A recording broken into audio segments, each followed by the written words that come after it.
मुझे एक दफ़ा जेल में कातलों के कुछ लोगों के इंटरव्यूज़ का इत्तेफाक हुआ, तो उनमें से एक भी ऐसा नहीं था जिसने कहा कि हाँ मैंने मारा है। उन्हें ये लाती ऐसी सी, मैं फिर मुझसे रहा नहीं गया। और जो अपनी बीवी को मारता है उसके पास भी हालात ऐसे ही होते हैं, और जो बच्चे को थप्पड़ लगा रहा है उसके पास ये हालात ऐसे, गुस्सा ही ना आ गया सी। भाई बात ये है कि ये सूरत हाल यही तो बता रहा है कि आपने अपने आप को हाजिर बाश रखना है कि इस मौके पर क्या करना है। हज़रत उस्मान गनी रज़ी अल्लाह ताला अन्हु फरमाया करते थे, अल्लाह मुझे सही वक्त पर सही फ़ैसले की तौफीक अता फरमा, सही वक्त पर सही फ़ैसला। तो ये अल्लामा इकबाल का ये आखिरी शेर जो है ये मेरे आपके सब के काम का है। अगर ना था तू शरीक महफ़िल, कसूर मेरा है या तेरा। इसी वक्त में लोगों ने क्या कुछ नहीं कर दिया।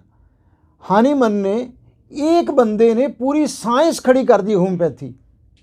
एक बंदे ने, यार आप सारे मेरे भाई मेरी बेटियां बहनें बैठी हैं, आप सोचें ज़रा कि एक बंदे ने पूरी साइंस ही बना दी। आज उस पर तहकीक हो रही है, मेहनत हो रही है, आगे लोग पढ़ रहे हैं, लोगों को शिफा भी मिल रही है। और एक शख्स जिनका भी जिक्र हुआ, मुझे शर्फ हासिल है उनके पास बैठने का, मैं बच्चे के तौर पर उनके पास बैठता था, साबर मुल्तानी रहमतुल्लाह अलैह। एक शख्स ने तिब का पूरा कानून ही एक तरफ रख दिया। वो तिब अपनी जगह पे, असल तिब ये भी है। एक शख्स ने ये सारा कुछ किया, और उन्होंने इसी वक्त में किया जिसमें हमारी नींद ही नहीं पूरी हो रही। मैं माफ़ी से कहूँगा अगर किसी के ऊपर ये बात शकील हो तो वो हज़म कर ले, मुझे ना कुछ कहे, आज़मा तेज़ रखे इस मामले में, करख्त बातें हैं ना। वो कहते हैं जी बाहर पाला बड़ा है। हज़रत अली करमुल्लाह वजह को मैं थोड़े दिन पहले भाई से बात कर रहा था। हज़रत अली करमुल्लाह वजह फरमाते हैं बीमार आदमी की राय भी बीमार होती है, बीमार आदमी की राय भी बीमार होती है। राय लेने से पहले पूछो मैं राय किससे ले रहा हूँ। इस वक्त जो फ़ौजी मैदान जंग में, उसका मैदान जंग है, इस वक्त जो बॉर्डर के ऊपर खड़ा है संतरी बन के, और हवा चल रही है, पहाड़ के ऊपर भी खड़ा है, तो वो मैदान जंग में है, उसके लिए तो कोई ठंड नहीं। ठंड किसको ज़्यादा लग रही है? जो लिहाफ के अंदर, कंबल के अंदर है, उसको ज़्यादा लग रही है। जब हम लेटे लेटे कहते हैं चाय ले आओ, फलां कर लो, तो वो जो कर रही होती है उसको तो नहीं लग रही होती, हमें वहाँ बैठे भी लगे, तो पता है कितनी ठंड है बाहर। बुनियादी तौर पर वो यहाँ का है।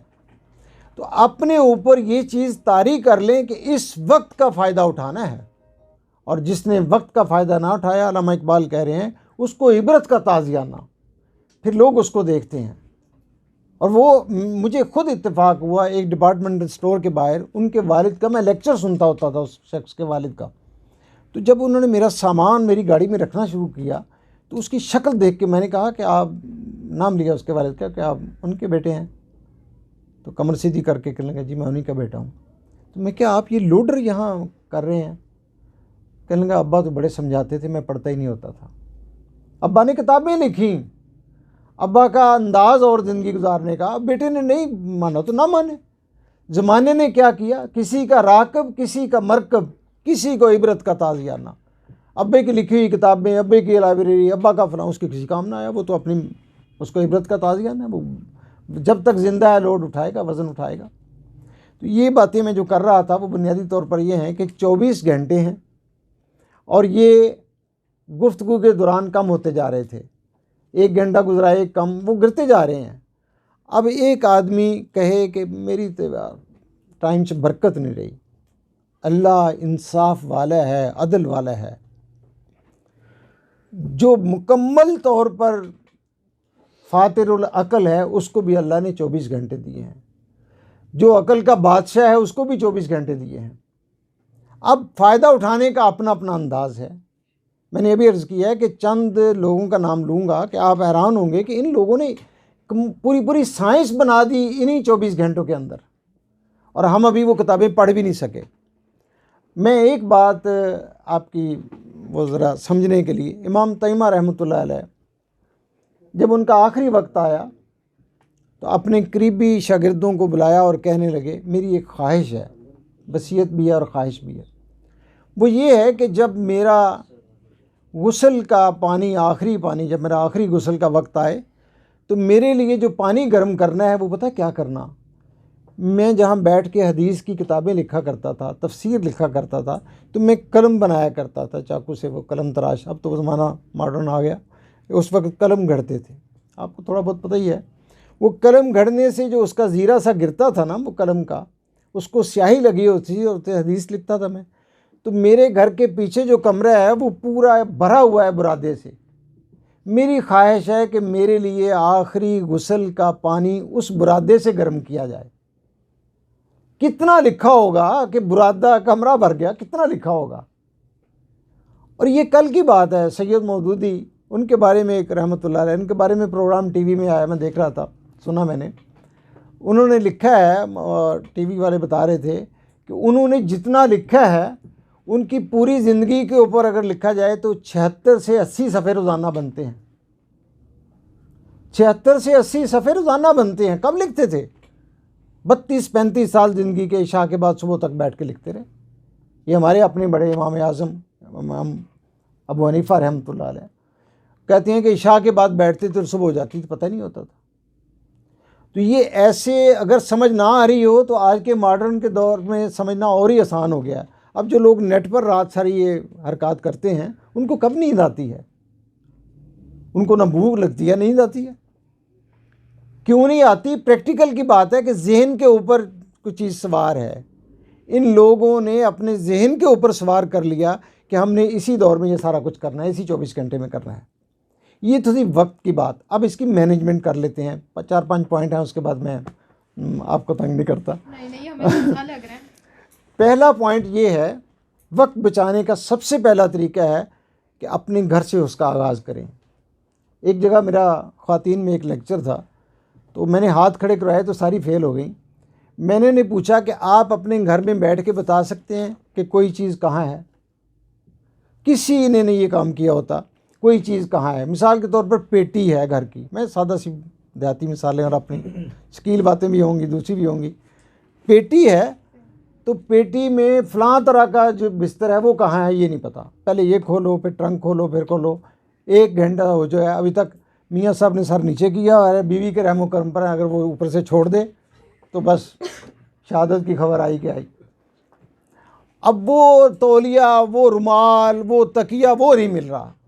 तो अगर बीबी को 4 जमातें पड़ी है, उसको चाहिए लिखे कि पेटी नंबर 1 ऊपर फ़लाँ तकिया, नीचे ये, एक तय, दूसरी तय ये, और वहाँ बैठे अपने रजिस्टर निकाले, हाँ ये ना वहाँ चीज़ है, 1 मिनट में मैं भी लेके आती हूँ। लेकिन नहीं करेंगे, हम सारा ज़िंदगी नहीं करेंगे, क्योंकि पीछे से वक्त मैनेजमेंट को हमने समझा, हमने इसको कीमती नहीं समझा। मैं माफ़ी से कहूँगा, हमारे नज़दीक कोई बात नहीं यार, 2 घंटे नहीं गुजर जाने। चुटकी के साथ 2 घंटे बजाने वालों के लिए मेरा पैगाम आप सब के लिए भी है, जो सुन रहा है उसके लिए भी है कि ये आसान बात नहीं है। ये जो एम्बुलेंस है, इसके ऊपर जो होटर लगा हुआ है, वो बूमपू जो लगा हुआ है, वो आवाज़ किस बात की है कि लोगों मुझे रास्ता दो, मेरा सांस रुक रहे हैं, मेरे सांस कम हो रहे हैं, मुझे रास्ता दे दो। और पूरी दुनिया के अखलाकियात में ये बात है कि एम्बुलेंस को रास्ता दिया जाएगा, क्योंकि जो अंदर है उसके सांस कम हो रहे हैं।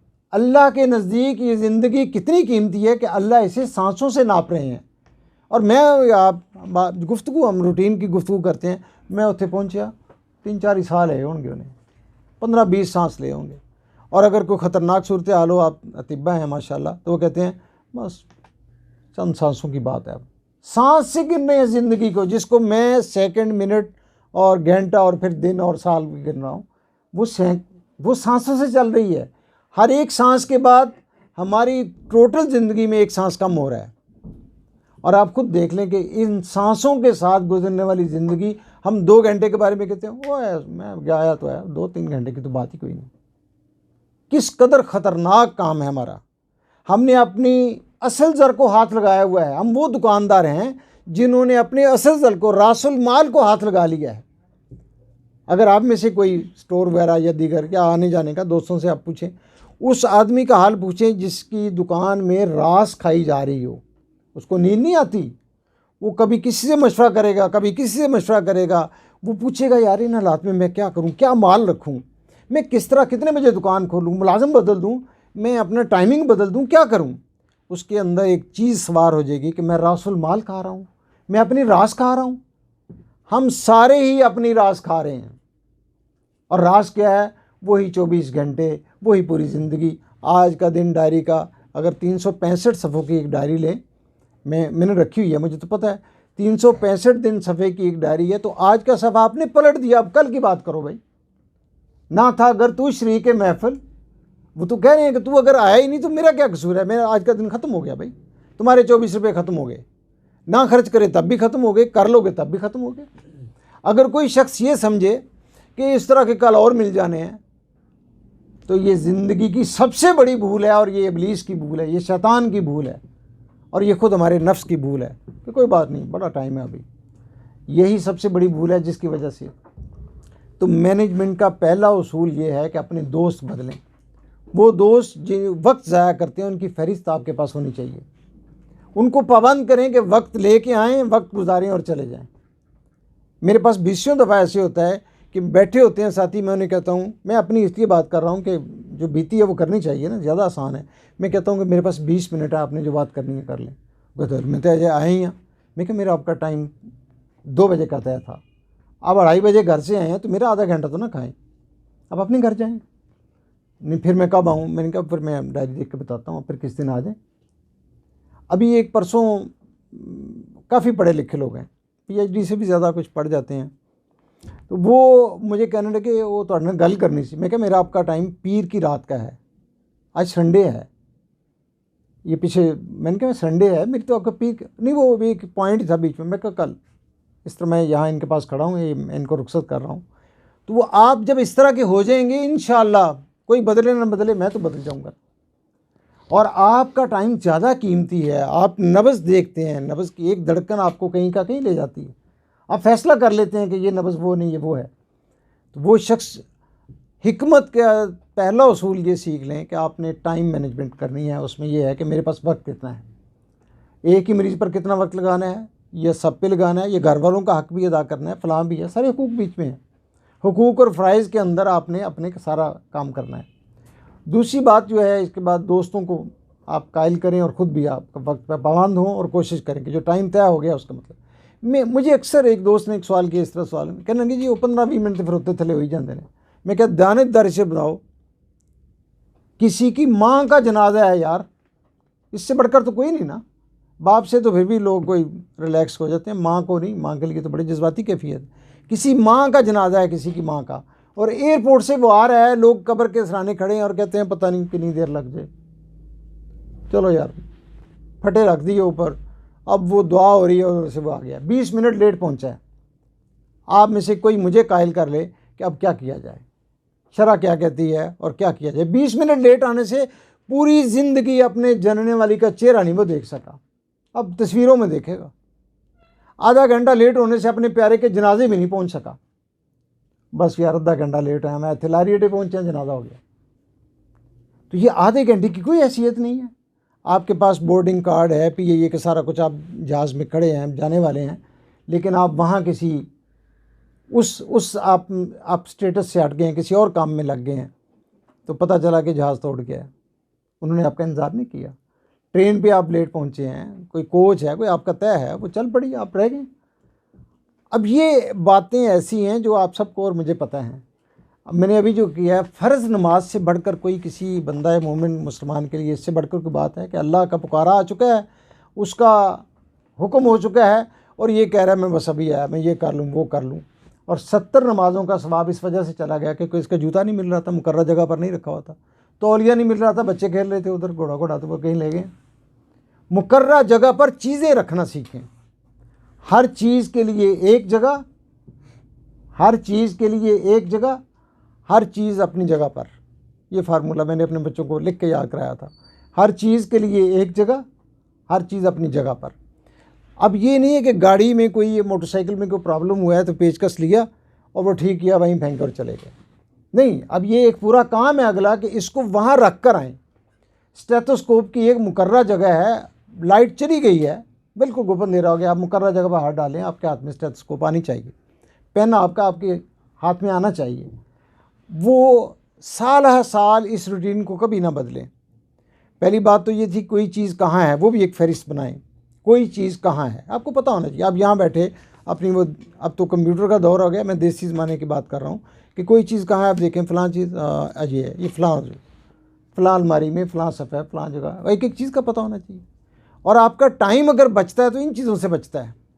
अब सारा दिन लगे रहे कि वो फलां बुक नहीं मुझे मिल रही। पढ़ने का पक्का मूड था, मौसम भी बड़ा अच्छा है, बैठ के 2 घंटे पढ़ूंगा, वो किताब ही नहीं मिल रही। और किताब उस वक्त मिली जब मैं थक गया था ढूंढ के, अच्छा फिर कल पढ़ूंगा, और कब ज़िंदगी में कभी नहीं आता।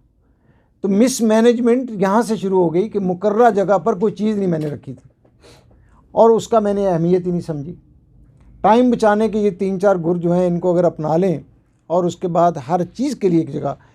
हरम में जाके अक्सर लोगों का ये शिकायत है, वो तो उसे जुत्ती गुआच जाती है। जूता नहीं गुम होता, बंदे खुद गुम होते हैं, रखते कहीं है, ढूंढते कहीं है। आप जब भी कभी अल्लाह ताला ले जाए, और यहाँ भी वहाँ भी, मुकर्रर मस्जिद में भी मुकर्रर जगह पर जूता रखें। मैंने कितने ही नमाजियों को देखा है, मैं कहूँ कि चंगी जी लब के पालो भाई, हैं भाई, आप अपनी मुकर्रर जगह पर क्यों नहीं रखते। पिछले कई साल से अल्हम्दुलिल्लाह मेरा मुकर्रर जगह पर जूता होता है, सबको पता है। अच्छा आए हुए ने, आपकी एक निशानी आपने लगाई हुई है भाई, यहाँ भी मेरी जगह। वो उससे क्या होता है, टाइम बचता है आपका।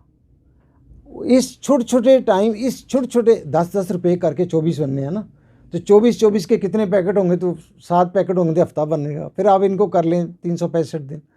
तो ये टाइम बचाना जो है ना, ये इस तरह सीखें, इसमें यह है। और इसका आगाज़ आपकी आंख खुलने के बाद हो जाना चाहिए। कितने ही लोग हैं कि आंख खुली हुई है, कंबल के अंदर हैं, लेकिन कंबल के अंदर और ज़मीन के ऊपर आने के लिए बड़ा मसला है, बड़ा मसला है। वो किसी ने मुझे मज़ाहिया एक बात कही कि इनके मौतें 3 तरह की हैं, मौत 3 तरह की है।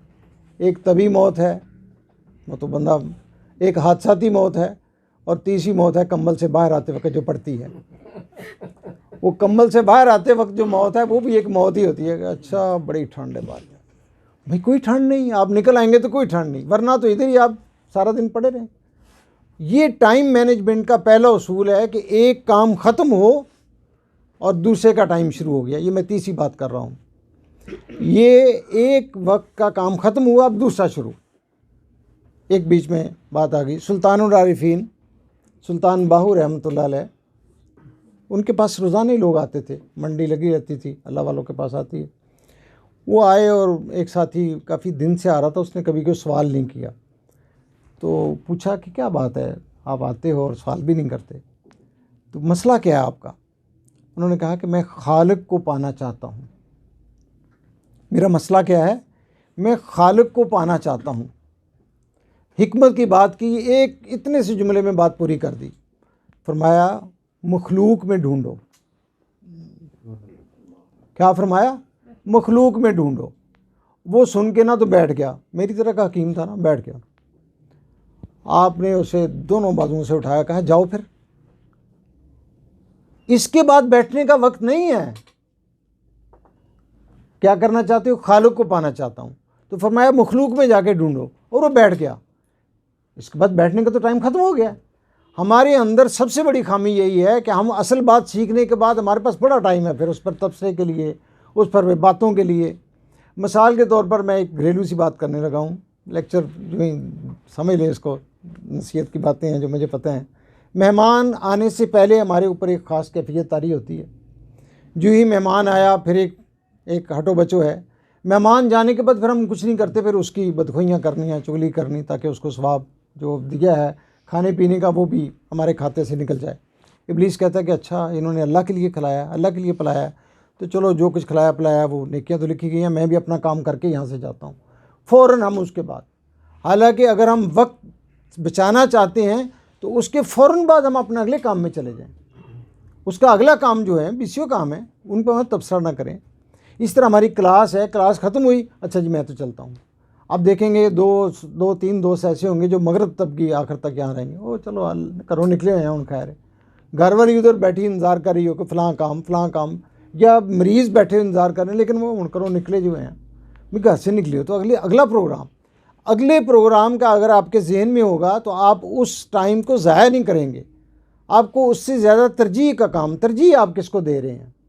अगर ये तरजीह देना टाइम की आ गई तो इंशाअल्लाह ये टाइम हमारे बिल्कुल काबिल अमल हमारा हो जाएगा। मुझे ज़ाती तौर पर एक हमारे बुज़ुर्ग KE मेडिकल कॉलेज के पहले वो MBBS डॉक्टर थे, उनके घर जाने का इत्तेफाक हुआ। हमारा उनसे टाइम तय था मॉडल टाउन में कि सुबह 8 से 9 मैं आपके साथ हूँगा, 1 घंटा मिलेगा आपको। तो बहुत कुछ सीखते हैं हम बड़ों से, उनसे सीखा। तो 8 बजे का मतलब क्या था, 7:60, और 9 बजे का मतलब था 8:60। तो 1 घंटा आपको मिलेगा। अपनी ज़िंदगी का 1 घंटा कोई आपको दे रहा है जो सांसों से ज़िंदगी चल रही है।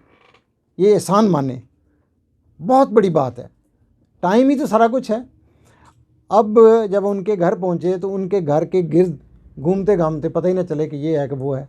तो हमारे कोई काफ़ी टाइम ज़ाया हो गया। जब उनके यहाँ पहुँचे हैं तो उन्होंने कहा कि क्योंकि मेरा आपका टाइम तय था, नाश्ते का भी बीच में था, तो अब बाकी बातें नाश्ते पर ही करते हैं, आ जाओ उधर सीधे टेबल पर ही।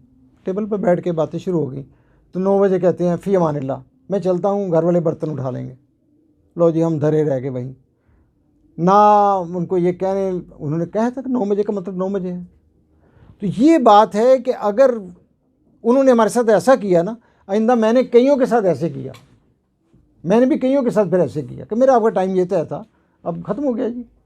उसकी बुनियादी वजह क्या है कि आपको इस बात का एहसास और इदराक नहीं है कि वक्त कितनी कीमती चीज़ है, और इसका एहसास करने से ही है, वरना तो गुजर रहा है, फिर ऐसे ही गुजर जाएगा और हम कहेंगे कि ओहो हम तो कुछ ना इसमें कर सके। हनीमन ने इतनी बड़ी साइंस बना दी, साबर मुल्तानी रहमतुल्लाह अलैह ने इतनी बड़ी साइंस बना दी, हकीम सिद्दीक शाहीन उनसे मेरा रब्ता रहा है, तो मुझसे उन्होंने कुछ सीखा, कुछ मैंने उनसे सीखा, और वो थी टाइम मैनेजमेंट में चिट जेब में होनी चाहिए। मेरे कल के और आज के काम क्या हैं, इस वक्त ही मेरी कहीं चिट है, वो मुझे पता है कल मेरी क्या मसरूफियत होगी इंशाल्लाह, ज़िंदगी रही तो ये। और फिर डायरी अगर खोलें तो डायरी में अगले मैं देख रहा था कि जून की फ़लाँ डेट को मुझे लाहौर नहीं होना, जून की फ़लाँ डेट को मुझे लाहौर नहीं होना, ज़िंदा रहे तो उस दिन, वरना तो फिर अल्लाह का हुक्म अपना है। तो अगर आप डायरी खोल रहे हैं, डायरी ज़रूर रखें, डायरी खोलें और देखें कि ओहो आज तो आपकी ये अपॉइंटमेंट है, उससे पहले की जितनी अपॉइंटमेंट है सारी कैंसिल करें और उसकी प्लान ए, बी और सी बनाएं। मेरा आज यहाँ ए प्लान था, आज के पूरे दिन के लिए मेरा ए प्लान था, यहाँ मैं ये इसलिए भाई से दरख्वास्त कर रहा हूँ। बी प्लान क्या हो गया, एक मेरे करीबी अजीज़ है, उनको हार्ट का मसला हो गया, उनका फ़ोन आ गया कि मैं रात को आया था कि मैं आपका इंतज़ार करूँगा तो कार्डियोलॉजी में, तो मैंने फ़ौरन उस ए को बी में कन्वर्ट किया कि आज शाम तक इनके पास नहीं रहूँगा, बाकी टाइम वहाँ चला जाऊँगा, नमाज़ें भी पढ़ लूँगा, उनसे मिल लूँगा। मुझे और आप सबको ए बी सी प्लान के, ए क्या है, ए में डेथ है, एमरजेंसी है, मेरा ख़ुद बीमार होना है, आपका ख़ुद बीमार होना है, ये ए है। और इसमें अहलिया और घर वालों का भी हक़ है ए में। हम उसको डी से भी आखिर पे रखते हैं, ये तो कार वाले की आदत है, ये शरन जायज़ नहीं है। अगर आपको घर से सुकून नहीं है, नेवर, आप दुनिया का कोई किला नहीं फ़तह कर सकते, आपकी दुनिया ज़ीरो है फिर, क्योंकि आपको जो वो धुआं उधर से आना है ना वो बड़ा कड़वा है। तो वो ए प्लान में वो भी शामिल है, उसको ए में ही रखें, उनके काम पहले निपटाएं, आप खुद नहीं कर सकते, किसी की जिम्मेदारी लगाएं। और अगर वो ला के देने जोगे नहीं चीज़ तो कम से कम तसल्ली तो देना, मतलब को मुतबादल करके जाए ना। अब आप इजी हैं। फिर बी और सी में, बी में आपके पेशेंट हैं, आपका रोज़गार है, इसको कभी डिनाई ना करें। एक बुज़ुर्ग अपने बेटे को समझा रहे थे कि बेटा दुकान डालने लगे हो, हम मतलब को दुकान कह लें दूसरे सादा अल्फाज में, हकीम जी की दुकान पहले ज़माने में, लेकिन हम तो मतलब कहते हैं उसको ज़रा सफिशेंट करने के लिए। तो वो कह रहे हैं कि दुकान डालनी है तो पुत्र एक बात उसूल सीख लो, अगर कभी 1 घंटा लेट हुए तो एक पूरा दिन तुम्हारा ज़ाया हो जाएगा, और जिस दिन 1 दिन की छुट्टी करोगे 1 हफ़्ते की सेल पे असर पड़ेगा, और कभी अगर हफ़्ते की छुट्टी करनी पड़ी तो नए सिरे से दुकान शुरू करना, ये इसका हिस्सा नहीं है, आपका जो ये सिस्टम है उसका ये हिस्सा नहीं है। तो लिहाजा इसके अंदर ए बी सी प्लान पहले से हमारी डायरी में हो, आज की क्या हम मसरूफियत है, एक ऐसे मरीज़ ने आना है कि जिसको मैंने ये ट्रीटमेंट देना है, उसकी मैंने तैयारी करनी है, फिर अपने मरीज़ों के लिए दस्ते शिफा के लिए दुआ करनी है, उसके लिए भी मुझे नमाज में मस्जिद में कुछ वक्त गुजारना है, और अपने तजर्बात को दूसरों से शेयर करना है, उसके लिए भी वक्त गुजारना है। तो जितना जितना टाइम कीमती करते चले जाएंगे। और आखिरी बात जो आपके लिए है, हकीम सिद्दीक अपना इनके हकीम सईद रहमतुल्लाह अलैह, मैं उनके पास कराची से आए लाहौर, और मेरी बात हुई तो सेरी के वक्त मेरी मुलाकात का टाइम हो गया। उन्होंने जो बात कही बड़ी वज़नी है, कहने कि मैं मेरे अंदर है कि मैं जितने मरीज़ हैं सबकी इयादत करूं, जितने भी मरीज़ हैं लाहौर में, मैं लाहौर आया हूँ कराची से, तो जितने भी मरीज़ हैं मैं सबकी इयादत करूँ, नीयत मेरी यही है। तो मैं सबकी तो नहीं कर सकता, तो फिर जो लोग आते हैं मैं इस नीयत से उनकी नब्ज़ पे हाथ रख रहा हूँ कि मैं इनकी इयादत कर रहा हूँ। तो इयादत की मुझे जज़ा इंशाल्लाह मिलेगी, और साथ में इनको कोई बहुत थोड़ा बहुत जो मुझे इल्म है मैं उसके मुताबिक नुस्खा भी लिख देता हूँ। तो ये नीयत अगर हम कर लें कि जो पेशेंट मेरे पास आया है, मेरे इस टाइम में आया है, ये अल्लाह की अता करदा मेरे पास वक्त नेमत था, उसमें मैं इसकी इजाज़त भी कर रहा हूँ और दवाइयाँ भी दे रहा हूँ। ये मेरी बिखरी बिखरी सी इस मौजू पर कुछ बातें हैं। अगर कोई सवाल हो तो मैं हाज़िर हूँ। तो अल्लाह ताला हम सबको इस पे अमल की तौफ़ीक अता फ़रमाए। सुबहान रब्बिक रब्बिल इज़्ज़ति अम्मा यसिफ़ून।